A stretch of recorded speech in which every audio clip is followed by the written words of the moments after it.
Jean-Michel Lamazerolle, RCF Charente. Bonsoir à toutes et à tous, bienvenue dans notre émission Nos paroisses ont du talent, nouvelle formule. En effet, désormais nous enregistrons dans les mêmes conditions que le direct, le mardi. Alors vous serez donc invités à chaque fois à venir participer à l'émission le mardi pour une diffusion le mercredi. Je disais nouvelle formule car nous avons décidé d'aller à la découverte du patrimoine religieux de la Charente à travers ces très nombreuses églises remarquables. Nous allons donc décliner ce temps ensemble sur le triptyque patrimoine, musique et témoignage. Le principe est d'aller découvrir une église et de parcourir son historique avec un spécialiste, de faire résonner l'endroit par la musique et le témoignage des gens de cette communauté locale avec le curé du lieu. Ce soir, nous commençons par la petite église de Saint-Adjutori, située à 7 km à l'est de La Rochefoucauld et à 28 km au nord-est d'Angoulême. Pour vivre ce moment ensemble, j'ai la joie d'accueillir au micro d'RCF Charente le Père Emmanuel Granger en tant que curé du lieu et depuis 15 jours, je crois, et nous verrons pourquoi avec lui tout à l'heure. Avec M. Christian Vallée, professeur d'histoire et élu de la communauté de communes La Rochefoucauld Porte du Périgord, chargé de la culture. M. Jacques Marot, directeur artistique et président de l'ensemble vocal Amadeus, qui sera notre référent pour la partie musicale dans nos monuments. Sans oublier ce soir, pour la première émission de lancement, Irina, qui fera résonner de sa voix claire les pierres de cette église Saint-Mexan, Madame Châteauneuf, qui est le relais paroissial local de cette commune, et M. Jacques Belly, adjoint au maire, M. Patrice Boutnègre, à Saint-Adjutori. Et en soutien, M. Jean-Louis Charrier, vice-président de notre radio et proche voisin. Tout cela en lien avec le service de communication du diocèse d'Angoulême, l'association diocésaine culturelle Forum Magdalena et le Courrier français. Avant de parler de la vie de cette église, j'aimerais que nous puissions planter le décor avec M. Christian Vallée. Effectivement, nous sommes à l'extérieur de l'église et nous allons ensuite entrer pour poursuivre notre émission à l'intérieur. Alors, M. Christian Vallée, bonsoir. Et où sommes-nous sur le territoire et pouvez-vous nous parler de cet édifice ?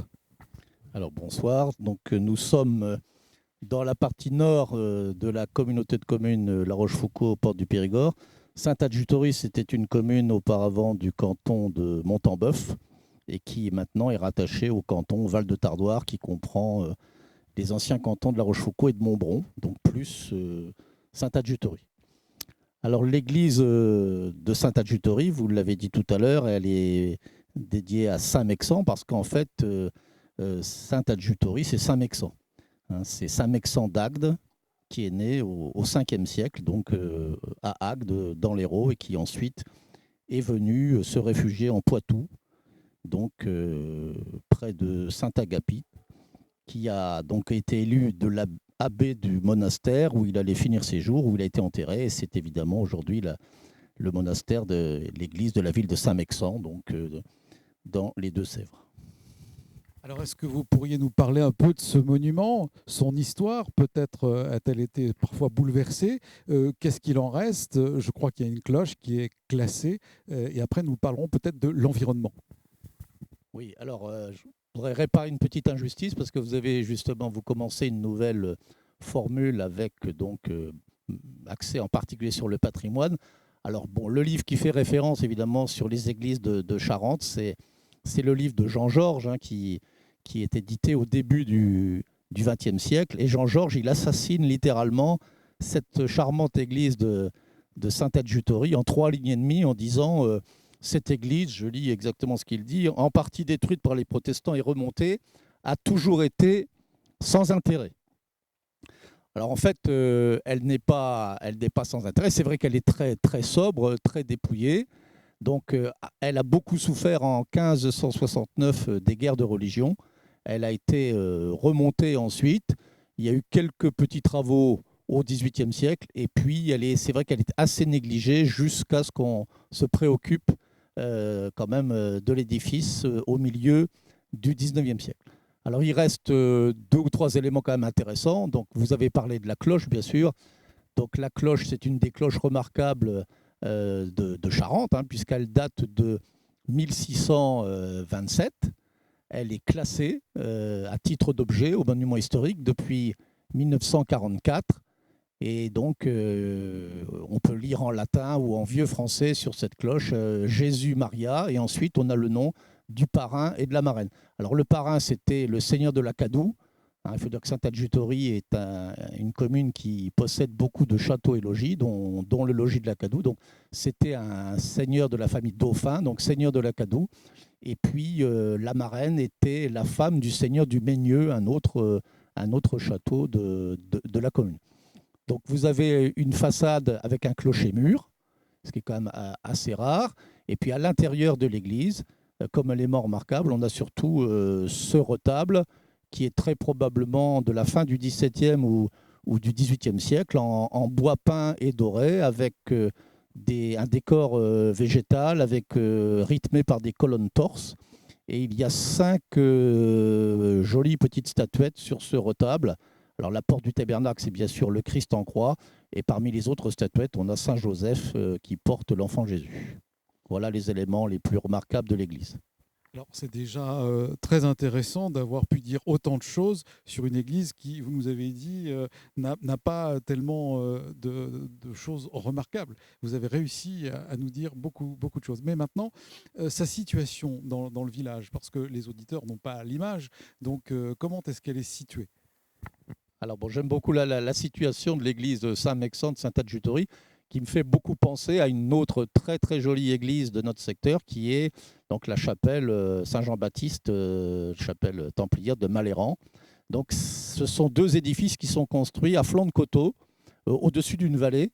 Et donc ici à Sainte-Adjuterie, donc l'église n'est pas du tout sur le haut du plateau, là où se trouve le bourg. Elle est donc un petit peu en contrebas, mais elle domine la vallée de la Bellonne. Donc, il y a ce petit cours d'eau, la Bellonne, de 14 km de long, qui naît à Mazerolles, qui va baigner donc aussi Sainte-Adjuterie, puis ensuite se perdre un peu dans des gouffres à Tapona. Et donc, on a justement en dessous de l'église aussi un très joli sentier de découverte autour de la vallée de la Bellonne, avec en particulier un lavoir du 19e siècle qui est très intéressant, et puis des tables de pique-nique, etc. Merci, Monsieur Christian Vallet, de nous avoir fait partager ces connaissances. Et j'invite les auditeurs et les auditrices qui nous écoutent à venir faire un tour dans ce coin de Charente qui est peu connu et qui a des trésors. Et ils pourront déambuler, comme vous le disiez, auprès du lavoir et sur les sentiers. On en parlera tout à l'heure avec Monsieur l'adjoint au maire, Monsieur Belli. Je voudrais remercier aussi chaleureusement tout le public qui est là ce soir à l'intérieur de l'église. Nous allons bientôt les rejoindre. Je voudrais simplement demander maintenant au Père Granger, qui est le nouveau curé, j'ai dit, de cette église. Comment se fait-il que vous soyez le nouveau curé de cette petite église ? C'est vrai que c'est assez étonnant. Je suis rentré dans cette église pour la première fois il y a à peu près 8 jours pour faire connaissance avec monsieur et madame Châteauneuf qui sont relais ici, puisque depuis le 1er septembre, notre évêque, monseigneur Gosselin, a entrepris à peu près un peu dans tout le diocèse de Charente un redécoupage paroissial. Et c'était la commune de Sainte-Adjuterie, qui auparavant dépendait de la paroisse de Chasseneuil, rejoint maintenant le secteur de Montbron-La Rochefoucauld. Ça paraît d'ailleurs assez logique, puisque au niveau communal, Sainte-Adjuterie fait partie de la communauté de communes La Rochefoucauld-Porte du Périgord. Et c'était pour avoir un ensemble un peu plus cohérent. Très bien, écoutez, je vais maintenant vous inviter à entrer dans l'église et c'est monsieur Jacques Marot qui va nous accompagner au hautbois pendant cette partie. Nous allons nous installer, nous, dans le chœur. Jacques, c'est à vous.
applaudir Jacques.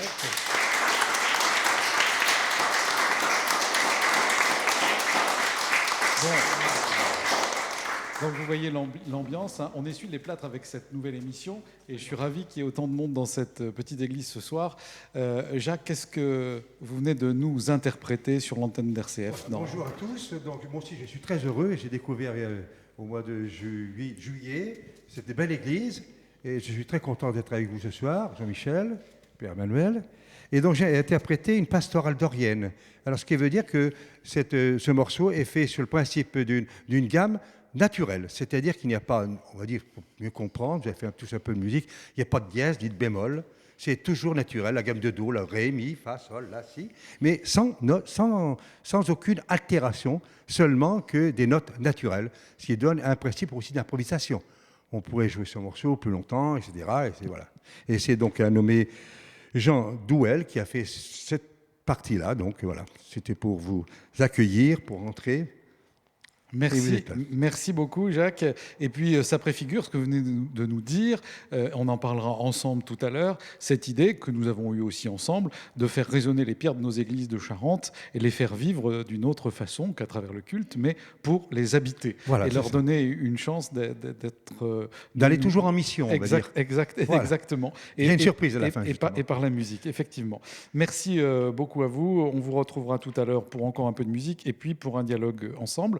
Et maintenant, je vais vous demander de passer le micro au Père Emmanuel Granger pour qu'il nous explique un peu ce que c'est qu'une paroisse. Nous sommes ici dans une paroisse, mais ça n'est plus une église, un clocher et quelques habitants, la paroisse aujourd'hui.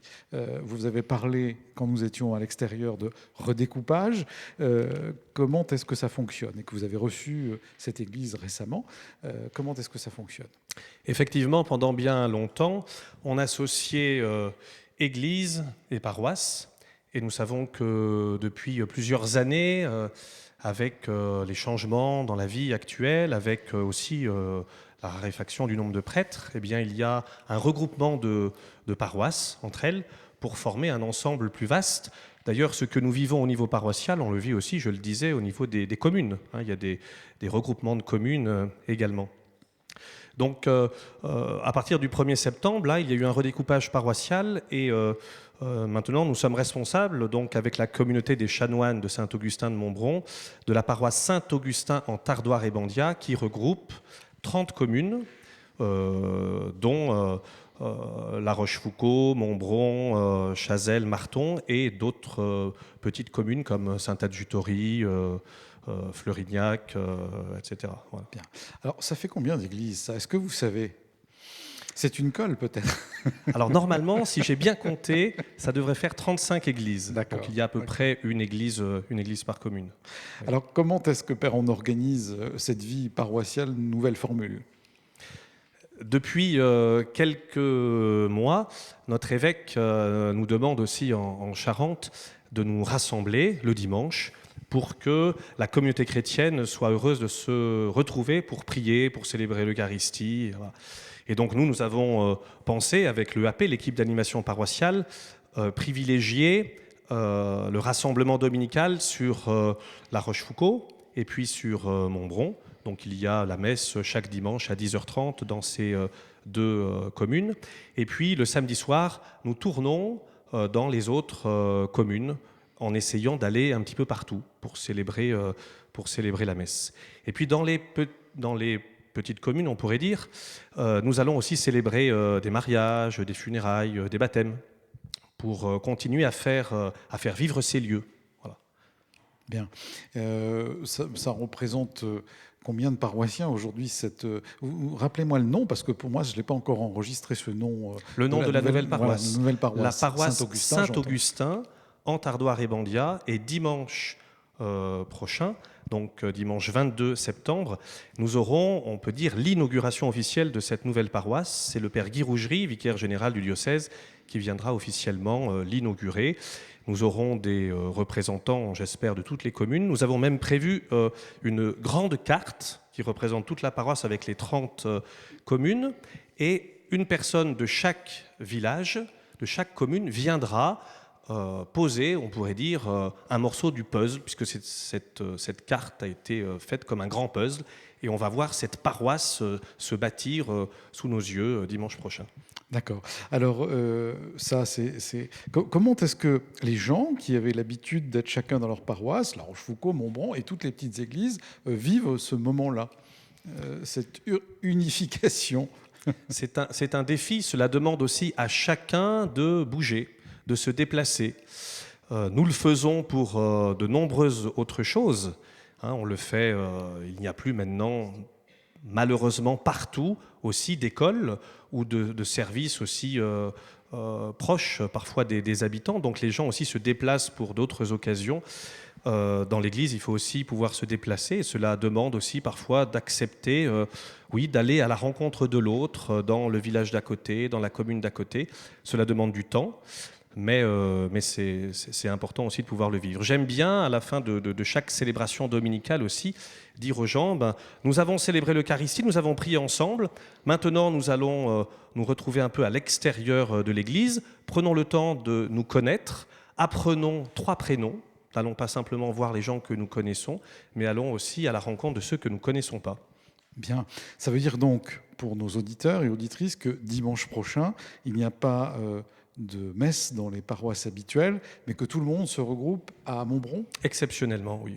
Nous faisons ça aussi de temps en temps pour qu'il y ait une messe unique aussi paroissiale de temps en temps, 2 ou 3 fois par an, pour montrer l'unité de ce grand ensemble, de cette grande paroisse. Et après, un vin d'honneur, un grand pique-nique à l'extérieur de Saint-Maurice. Toute la journée, puisqu'il y aura la messe, le verre de l'amitié. Nous aurons aussi des corps de chasse qui seront là. Le repas partagé, chacun pourra amener une partie du repas qu'on mettra en commun. Et puis dans l'après-midi, des jeux pour les enfants. Les enfants aussi, des aumôneries, de la catéchèse, de l'éveil à la foi, ont préparé un petit spectacle sur le nouveau saint patron, Saint Augustin. Et chacun jouera une partie de la vie de Saint Augustin. Il y aura aussi des animations musicales, marches pour ceux qui veulent, etc. Donc c'est la grande journée de rentrée paroissiale. Et j'en profite pour dire à tous ceux qui habitent aussi sur ce secteur, même au-delà, qu'ils sont les bienvenus pour cette journée. Merci Père Granger, votre enthousiasme nous réjouit.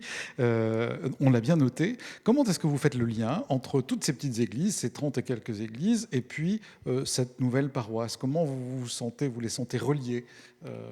On va demander à Madame Châteauneuf aussi comment elle vit ça tout de suite. Mais à mon sens, parce que si c'est la deuxième fois que je rentre dans cette église, puisque elle rejoint notre paroisse, je pense aussi un petit peu à toutes les églises dont on a la charge. Je sens que ce qui fait le lien, finalement aussi, c'est la foi commune aussi des gens qui viennent y prier.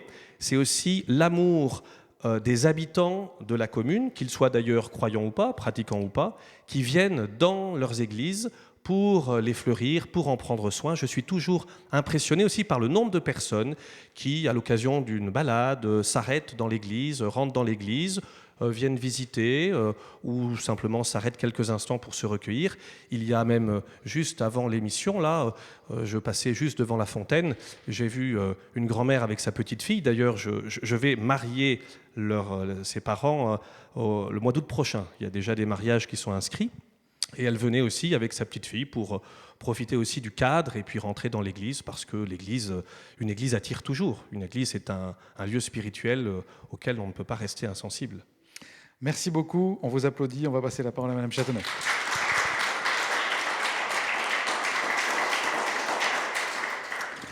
Alors, Madame Châteauneuf, je suis ravi de vous accueillir parce que vous venez de rejoindre donc cette paroisse Saint-Augustin et vous êtes donc relais paroissial. Je salue d'ailleurs des gens qui sont relais paroissiaux à Tapona, qui sont là dans l'église aujourd'hui.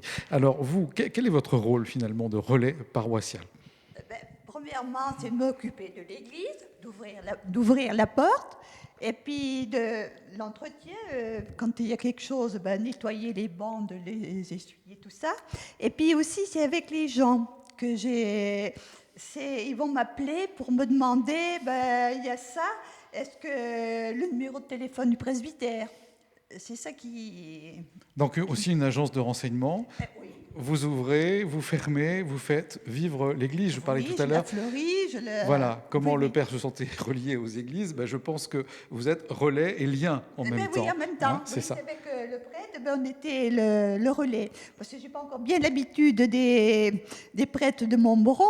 J'avais plutôt l'habitude de celui de Chasseneuil. Donc on salue le père Martial Leblanc. Oui, il y a une grande différence de management, on dirait aujourd'hui. Oh, on s'habitue. Ah, je trouve que c'est très bien dit.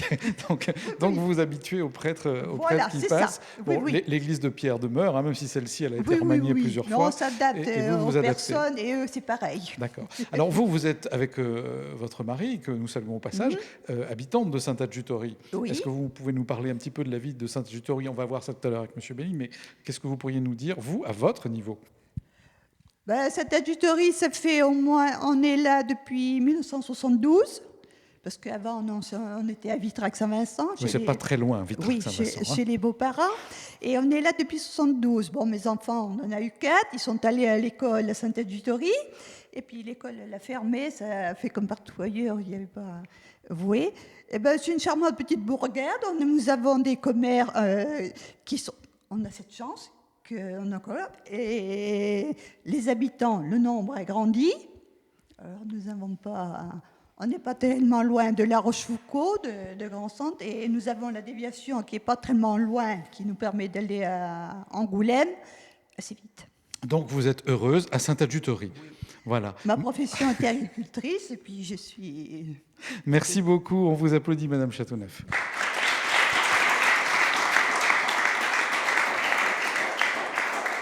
Alors moi, il me vient une question à l'élu en charge de la culture. Comment fait-on pour entretenir toutes ces églises? Alors même si ce n'est pas vous qui en êtes en charge directement, ce sont les maires.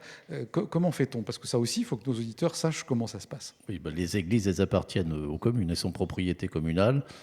Donc, puisqu'elles sont toutes dans notre secteur antérieur à 1905, donc à la loi de séparation des églises et des États, donc elles sont propriété de la commune. Donc, ce sont les communes qui entretiennent les édifices plutôt bien, il faut le dire. Il y a quand même eu beaucoup de restaurations qui ont été faites. Si on regarde d'ailleurs des vieilles photos, de vieilles cartes postales, on s'aperçoit que les églises aujourd'hui sont en meilleur état, mieux entretenues qu'elles ne l'étaient vers 1850, 1900. Hein. Oui, on le voit ici. D'ailleurs, les abords sont aussi très bien entretenus. Et c'est un lieu fédérateur, on le disait tout à l'heure. Donc, encore aujourd'hui. Quelle que soit la tendance des communes, politique des communes ou des équipes municipales, il n'y a pas on ne voit pas de communes qui négligent vraiment l'édifice religieux. Est-ce que vous savez à peu près ce que ça représente comme budget pour une commune ? Est-ce que c'est très lourd à gérer? C'était ça la question. Ça peut être très lourd quand il y a des gros travaux qui sont engagés. Donc, par exemple, moi je peux vous parler surtout de La Rochefoucauld. Donc à La Rochefoucauld et la municipalité précédente qui a commencé plusieurs tranches de travaux et la municipalité actuelle qui a fait la 3e tranche, donc ont engagé quand même des centaines de milliers d'euros pour nettoyer l'intérieur de la collégiale La Rochefoucauld qui en avait bien besoin. C'est vrai. Et vous sentez, parce que souvent l'église est le seul monument, voire monument historique d'une commune, vous sentez un véritable engouement pour le respect et puis l'entretien de ce bâtiment? Engouement, c'est peut-être un mot, un peu excessif, mais moi, en tous les cas, dans l'autre sens, je dirais, je ne vois pas de rejet, en tous les cas, massif de la population pour l'entretien de ces bâtiments. Donc, la plupart des communes, je le répète, font leur devoir dans ce domaine-là. Et puis, nous avons aussi engagé depuis quelques années des travaux de restauration des œuvres d'art, des tableaux en particulier qu'il y a dans les églises. Donc depuis 4 ans, il y a eu beaucoup de restauration de tableaux à Fleurignac, à La Rochefoucauld, à Pranzac, à Rancogne, plus récemment à Marton, à Rouzède et puis également à La Rochette. Donc, on va bientôt passer les 30 et quelques églises de la nouvelle paroisse. Non, pas toutes, parce que toutes n'ont pas malheureusement de tableaux à restaurer, mais je pense qu'il y avait plusieurs tableaux qui qui étaient un petit peu délaissés et qui ont retrouvé une nouvelle jeunesse. Je pense au grand tableau Saint-Martin partageant son manteau à Marton, par exemple. Ça, c'était une œuvre qui était vraiment en piteux état, qui a été en quelque sorte ressuscitée, si je peux me permettre de dire cela. Voilà. Bon, merci de nous témoigner ça, de tout ça. Et on sait que dans les églises, non seulement il y a le monument en pierre, mais il y a aussi la vie, notamment à travers les tableaux. Vous pouvez donner le nom du monsieur qui restaure ces tableaux? Alors oui, parce qu'on va lui faire un petit, ça s'est fait coup de chapeau. essentiellement grâce au talent de Xavier Pem, qui est un restaurateur d'art qui est à Serres. Et en plus, ça s'est fait d'autant plus facilement. Si on a pu multiplier ces opérations, il faut avouer aussi que les tarifs de Xavier sont particulièrement intéressants. Voilà. Merci à vous. Merci de votre investissement, monsieur Christian Vallée. On vous applaudit.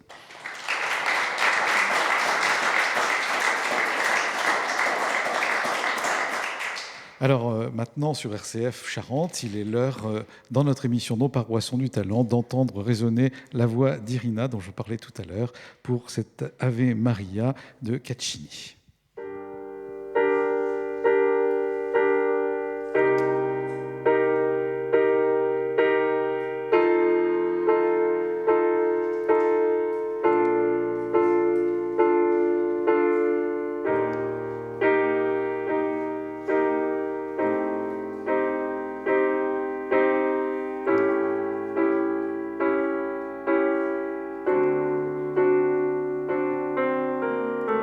Oh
Merci beaucoup, Irina. Je vais demander à Jean-Louis Charrier, notre vice-président d'RCF, de nous présenter Irina et ce qu'elle vient de nous interpréter. Alors Irina est là parce que nous avons la chance à la chorale L'air de rien de La Rochefoucauld de la voir comme pianiste et comme on dira coach vocal.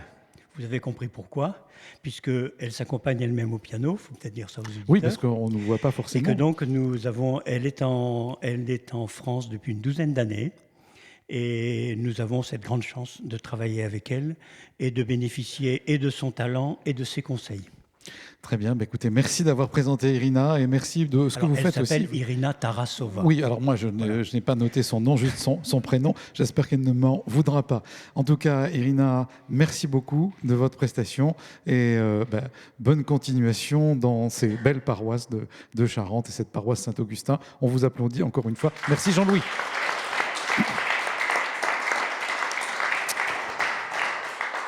Alors après la partie monument d'église, j'ai la joie d'accueillir Monsieur Jacques Belly, donc adjoint au maire, j'en parlais tout à l'heure, et je le salue d'autant plus qu'il a fait un long voyage, il arrive de Bretagne pour être à l'heure ce soir pour notre émission. Donc bonsoir monsieur. Bonsoir, c'est un grand plaisir pour moi d'être parmi vous ce soir. Merci. Alors j'aimerais que vous puissiez nous parler un petit peu de la vie de cette commune, de la situation de cette église. On en a parlé avec Monsieur Christian Vallée tout à l'heure, mais on va aller plus peut-être dans le loisir avec vous et puis des installations que vous avez fait autour. Mais d'abord, situez-nous et puis parlez-nous un petit peu de la vie de Saint-Adjutory. Donc notre petite commune, 15 km², à peine 500 habitants, mais qui est dynamique. Donc nous, au niveau du conseil municipal, nous avons fait beaucoup de travaux. On a essayé au maximum d'embellir notre bourg. On a un petit commerce qui est très agréable avec un bon restaurant. Et la promenade digestive passe toujours par l'église en allant vers notre sentier. Le restaurant La Belogne, il faut le dire, et qui fait aussi multiples rurales, je suppose. Multiples rurales, voilà. Donc ça fait du dynamisme au sein de la commune. Donc on est très heureux de voir la commune s'enrichir toujours de nouvelles personnes. Donc il y a 20 ans, on était 330, maintenant on est pratiquement 500, donc c'est très très bien, on est très satisfait. Alors vous parliez de passer devant l'église après la promenade digestive au restaurant ou sur les tables familiales, mais qu'est-ce qu'on va faire, puisque cette église elle est à flanc de colline, mais on descend encore après, qu'est-ce qu'il y a après, en plus du lavoir? Donc on descend, il y a un sentier qui a été aménagé il y a une dizaine d'années, le long de la rivière, qui fait un peu plus d'1 kilomètre, qui est très agréable. C'est frais, c'est ombragé, on a des tables pour faire les pique-niques et énormément de gens sont très heureux de venir ici, passer un petit moment le dimanche, le samedi, même les soirs. Même en cette saison, il y a souvent du monde qui vient pique-niquer et ils sont ravis, à chaque fois très ravis. Et moi, à chaque fois que je vois quelqu'un, des fois à des heures inhabituelles, devant l'église, si elle est fermée, je m'arrête, je parle avec les gens, comme fait Madame Châteauneuf, et je leur ouvre la porte pour des dizaines de minutes, au quart d'heure, ils visitent, je reviens fermer après, et pour nous, c'est très bien. Le message passe, parce qu'après, ils redisent, disons, d'autres amis, ils viennent ensemble, et on ne s'en lasse pas, quoi.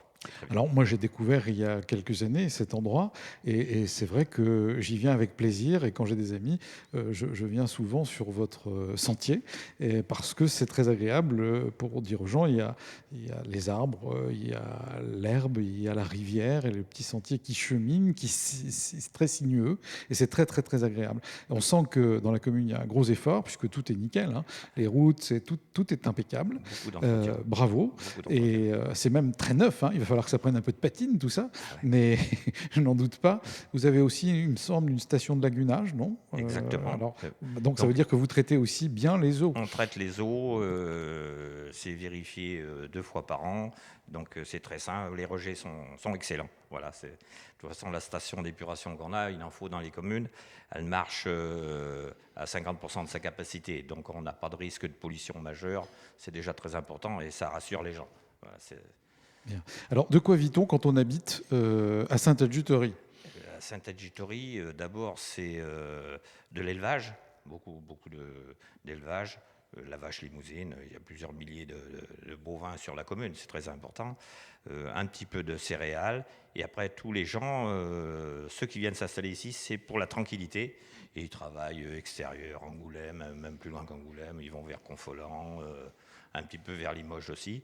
Et ils viennent ici, c'est le soir, village dortoir, pour se ressourcer. Mais ils sont contents aussi parce qu'on a des animations au cours de l'année qui rassemblent beaucoup de monde.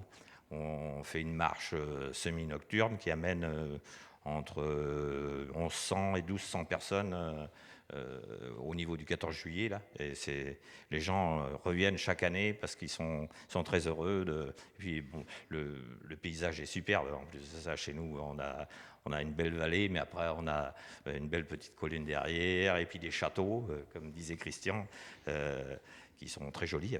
C'est très agréable. Voilà. Ben, je trouve que vous nous avez parfaitement présenté votre commune. Et puis, si on veut en savoir plus, on vient à Saint-Adjuterie. Merci beaucoup, Monsieur Belli, pour ce témoignage. On vous offrira un petit verre tout à l'heure. Ça, il ne faut pas trop le dire à la radio parce qu'ils vont être jaloux. Voilà, merci beaucoup.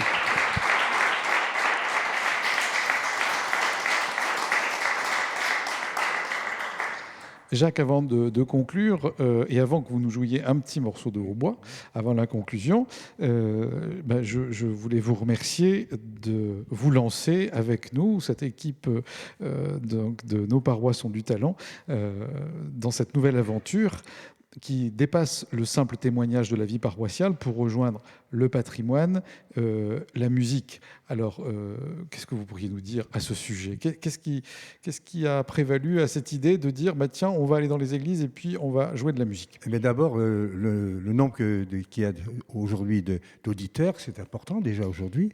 Le monde autour qui donc nous parle de cette belle église et qui permet à chacun, comme le titre le dit, nos églises ont du talent. Nos paroisses, mais enfin, c'est pareil. C'est pareil. Voilà, je crois que c'est important, d'abord par tous les bénévoles qui sont autour. On a parlé de marche tout à l'heure, je suis venu marcher aussi avec. Donc, tous ces éléments permettent à chacun de se retrouver autour, certes, d'un monument, mais aussi d'une paroisse, mais aussi d'une commune. Et ça fait vivre en même temps la commune, et c'est important de la connaître. Elle va passer demain soir en direct. Donc, enregistré sur RCF, et je trouve que c'est important. La preuve, je voulais donc, au départ, quand on a lancer le fait, pas que moi je joue seulement de la musique, mais inviter d'autres. C'est le cas d'Irina ce soir, quand j'ai connu personnellement, je peux dire, il y a 12 ans, quand je dis personnellement, c'est sûr, quand elle est venue avec Gelenjik, la ville jumelée d'Angoulême, avec une chorale. Et donc, je suis très heureuse d'abord de l'entendre ce soir. C'est vraiment toujours merveilleux ce qu'elle fait, d'abord. Et puis, ça permet de voir que, autour, il y a du talent, la preuve, puisqu'elle habite vers la Rochefoucauld. C'est ça. Et on a aussi conçu cette émission pour pouvoir parler d'autres gens, jeunes, moins jeunes, qui font des choses au niveau de la musique et dans leur paroisse. Voilà, c'est ça. Et puis, en plus, connaître des lieux qui sont où il faut vraiment venir, ou connaître, ou que quelqu'un dise pour venir ici. Et en effet, il y a la petite balade qui est dessous. Et il y a plein de monde. Moi, je suis venu avec ma famille au mois de juillet, là. Et je trouve qu'on va aller à d'autres endroits. J'espère que ça sera la même chose. J'en suis persuadé. Et je trouve que ça permettra de connaître d'autres lieux.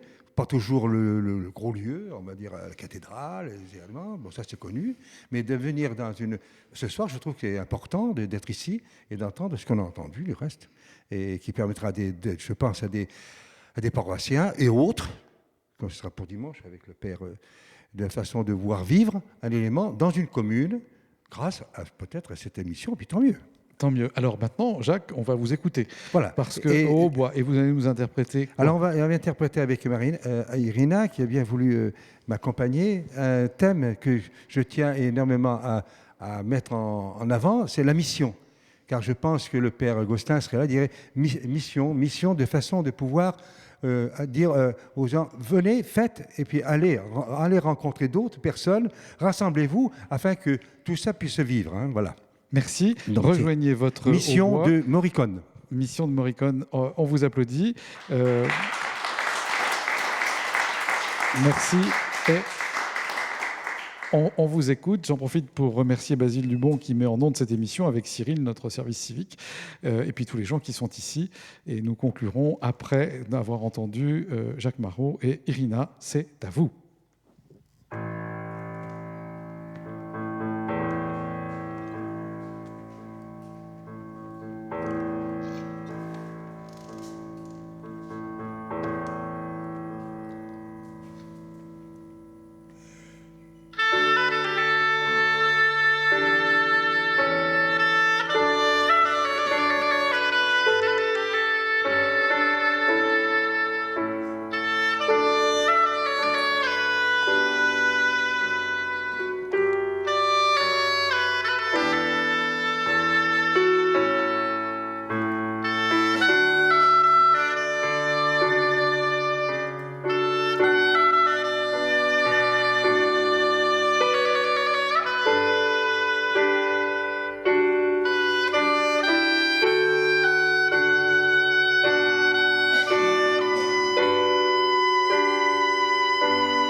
Merci à Irina et à Jacques Marot. Merci au public ici présent ce soir dans cette église de Sainte-Adjuterie. C'est ainsi que nous terminons notre émission sur RCF. Nos paroisses ont du talent. Je vous donne rendez-vous la semaine prochaine avec monsieur le maire de Brigueuil dans la salle du conseil municipal pour découvrir un autre endroit de Charente, cette fois à travers le prisme d'une municipalité. Je vous dis à bientôt. Je vous dis à la semaine prochaine. Au revoir et bonne soirée.